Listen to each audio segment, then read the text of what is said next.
ọ ndị otu ọdụ na-abata ndị chiri echichi na ụdị dị iche n'ala Igbo ọ ụmụ nwaanyị anyị ji eme ọnụ ndị Igbo mara maka fa the highest ranking chiefs in the female category in Igbo land. Anyị na-asị unu welcome. Iyom Eziagbo ọkụ oyibo kwesịrị gị Ngozi Anaduaka Abatete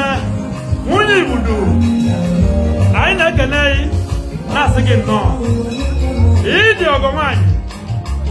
onye ọ ga-adịlụ n'elu ụfọdụ ile na ụmụ ojii Igwurugbo Okodu anyị na-asị welcome itizuru etizu ndị enyi nwaanyị o nnọọ ọgaranya ka ncha bụgbado anyị wee na-asị unu nnọọ mkpụrụ mọkụ mma na obosi ụgbara nke iru na onye anyị na-ekele Iyom Ezekwesili na mgbede ezinaka Uju Nweke ịchara acha na nwaanyị ichizuru echizu enyi nwaanyị ka ịbụ anyị na-ekelekwa ya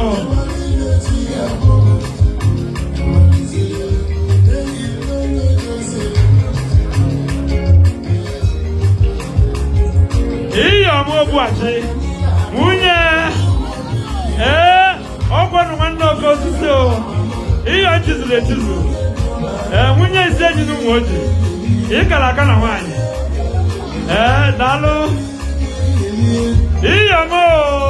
ọnọdụ ugo na obosi ụkwara onye ọ ga-adịrị mma nwunye ọnọchie ọkwa ala igwe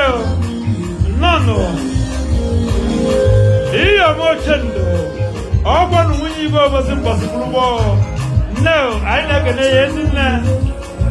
Iyom Achala ugo ledi Nkem Ifemedebe ịchara acha obosi ụkwara anyị na-asị gị daalụ Iyom Dr. Mrs. Adora Azọgịnị Iyom Di Manụọ ọgwụ Atlanta ka o si dị ije ezi ada ụmụ ojii Igwurugbo Okodu onye ọ ga-adịrị mma anyị na-ekene ya anyị na-asị gị nnọọ ichizuru echizu daalụ Iyom Afọmụlụ Eze